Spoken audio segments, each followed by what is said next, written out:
Hey y'all, I'm Rylan. Welcome to my channel.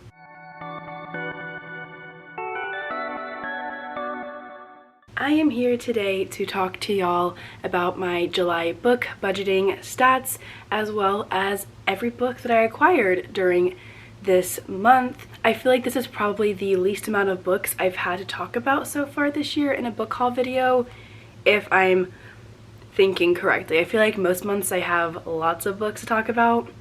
This month I had a lot of self-control overall, I would say. This month I only purchased 7 books, plus I had 6 special editions arrive during this month as well. So I'm gonna go ahead and talk to y'all about all of these books that I have, as well as what I spent on them. I am happy to say that after June's whole spending fiasco, I did stick to underneath my budget this month. Starting in 2023, I give myself a $150 budget every month to go toward books. However, the books that I unhaul filter back into that spending total. So this month, I very much spent over $150, but I made a ton of money as well unhauling my stuff and ended up spending less than $150. So we love to see it. To give y'all the general stats first, before my unhaul, I ended up spending $396.32, which is a lot of money. But I unhauled a lot of books and ended up making back $320.65. So the total amount of money that I spent in July was $75.67. Pretty sure that this is one of my best months so far, not including the months that I made profit. Yeah, almost every other month has been, yikes, a lot of money spent, minus January where I made profit, as well as April where I only spent $21 after all my books that I had unhauled. So definitely one of my better months spending wise, especially since I unhauled some books in the process of the month of July. So yeah, those are the general stats. I do have some subscriptions, of course, that renewed this month. Not a ton, actually, thankfully, or at least I feel like it's less. I only had 3 this month renew, and one of them I already canceled, so I will not be getting renewed for it anymore. But let's go ahead and dive into those subscriptions first. First, I had my Final Dark and Quirky subscription renewal, which renewed for a total of $43.70. Bookish box renewed for $48, and then I also got off the wait list in June for the Eternal Embers bookshop subscription. I think it was June where I got off. Yeah. And I spent $65.99 on their August subscription because that renews like the month prior. So I should be getting that box next month as well, I believe, because I got my other stuff from this book company super fast. So those were my 3 subscriptions that I had for the month. I skipped out on Audible this month just because I didn't need to be like using any credits on that app. So I didn't get renewed for that, and my Kindle Unlimited subscription is good until next year. So those 2 subscriptions are not currently in effect, which helped a little bit. And then I did also buy one special edition book box this month, which was the Eternal Embers Disability Pride box. So not too bad, I feel like, on subscriptions this month. I only purchased one special edition box as well, so that's great. We love to see it. And the rest were just regular books. I do have, however, 2 of my boxes from Eternal Embers already arrived. One was the July author box that renewed in June, and then I also got the disability book box, which came super early, I feel like, compared to so many other special editions, which again, love to see. So I'll go ahead and show you all the special editions first.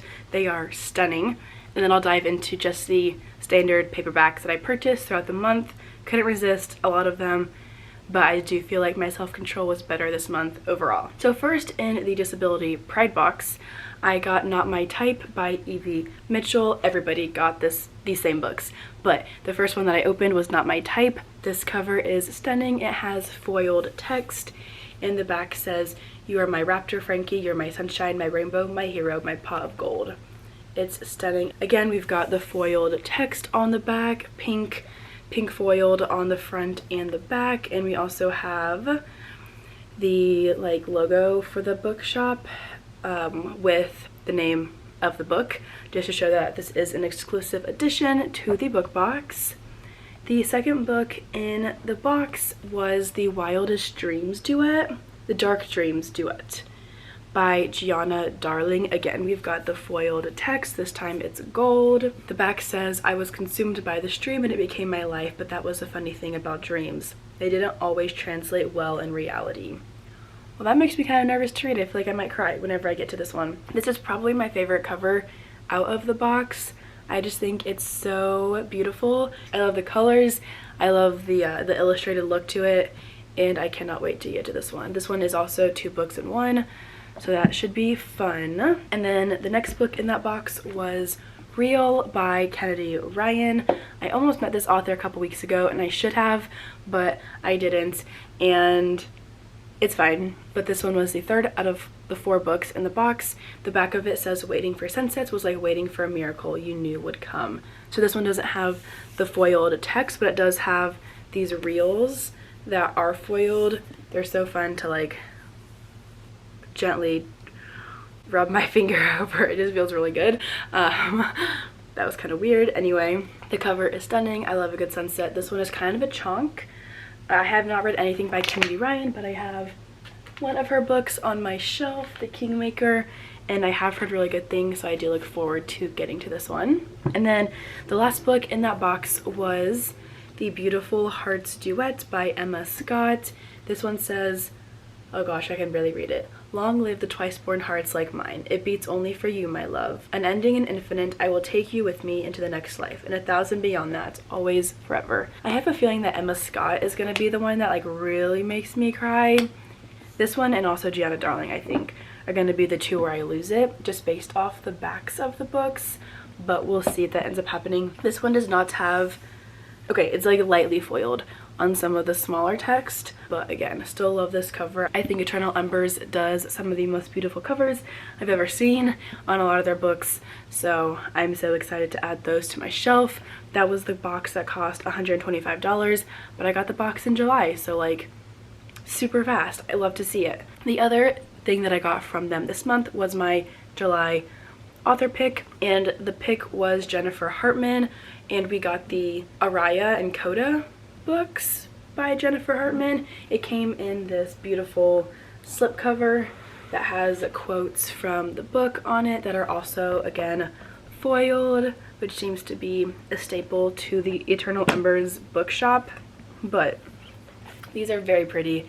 I cannot wait to read them. I'm trying to figure out if I read them on Kindle Unlimited or read them physically and annotate, because I think it'd be so fun to annotate these special editions, but I also know like that that's a big no-no among a lot of people, so I'm trying to figure out if I should risk it and be my own person and do it, because I don't plan to unhaul these, or keep them looking pretty and like unopened on my shelves. But anyway, that is it for the special editions slash book subscription boxes that I had arrive in July. The rest are just standard paperbacks that I wanted to purchase, and I did. First up is Too Late by Colleen Hoover. Got this book for $10 on Pengo.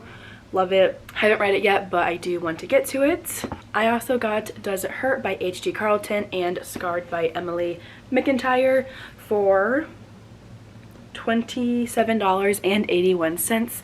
I needed to buy something on Amazon that was going to arrive quickly, and if I added on a couple of things I could get the free overnight shipping, and I was like, why not just buy some books while I'm at it? So I got these 2, but I am really excited to read them. I am going to be reading Hooked in August when I go visit my bestie Stasia in California for a couple of days. I'm bringing that book with me, so I do anticipate getting to Scarred soon after, because I have a feeling that I'm going to want to continue with their companion novel series that the Never After series is. The next book that I got I haven't actually received yet, and that is Girl Going Nowhere by B. Celeste. This book just came out in July. B. Celeste was doing signed copies for $20, and they haven't shipped yet as far as I'm aware, but I'm hoping to get it in August. And again, I spent $20 on a signed copy of that one. I love B. Celeste and cannot wait to have this book in my hands. And then the last 3 books that I got, I spent $55.82 on, but I also got $10 back because Barnes & Noble was doing a triple stamps weekend, so like every 10 stamps equals a $5 reward, and I got enough stamps during this sale to get $10 in reward. So I still have that in my app that I would like to use at some point, maybe today, because I do plan to go to Barnes & Noble for a while and just sit and read for a little bit before I go meet my family up in Louisville for a couple of hours. So the first book that I got in this little Barnes & Noble haul was Still Beating by Jennifer Hartman. Okay, sorry, my camera battery died. Hopefully we're good now though. But anyway, I realized, I guess just now, that I'm kind of on a Jennifer Hartman kick apparently, since I got this one as well as the Eternal Embers box from this author. Haven't read anything by Jennifer yet, but I do have high hopes for Still Beating. This one is on my summer romance TBR, and I do plan to get to it in August. Fingers crossed. I also got The Fiancé Farce. This is a sapphic romance. I cannot share what it's for yet, but keep an eye out for a video including this book in it. I really enjoyed Written in the Stars by this author and do have high hopes for this one as well. And finally, one of my favorite books of the year so far was For the Fans by Nyla K, and I just really was feeling the urge to buy this one and reread it and annotate it, so I went ahead and purchased it from Barnes & Noble when they were doing that little rewards bonus thing with their stamps a couple weeks ago, and I'm so glad that I did. I loved this book. It's kind of a chunk, but I didn't feel like it at all. I was so hooked and read it in just a couple of days and still think about these characters so much. I love them. I wanted to annotate this book, so I had to get a copy physically. Those are all the books that I got in the month of July. I feel like that's a lot less than normal, and I'll take it. I honestly don't think August will be the same because I'm going to California to visit Stasia, and I know I'm going to buy probably a lot of books when I'm out there with her. Maybe we won't. Maybe I won't buy a ton, but we'll see. I'm going to try not to purchase anything up until that point though. That way I can kind of splurge when I'm with her, but I don't know. We'll see what ends up happening in the month of August. But anyway, those were all the books I got in the month of July. Super excited to have all of these added on to my shelves. I think they're all going to be so much fun whenever I end up getting around to them. We all know how that goes sometimes when book buying is just as much of a hobby as reading the books. But again, love adding new books to my bookshelves and making them all pretty. So can't wait to get to these ones eventually and hopefully fall in love with all of them. To recap one more time my general spending for the month, before my unhaul I spent $396.32, but I unhauled $320.65 worth of books, and so I ended up spending $75.67 in the month of July, which is what I needed after June's, again, spending chaos because of vacation and things like that. So we love to see it.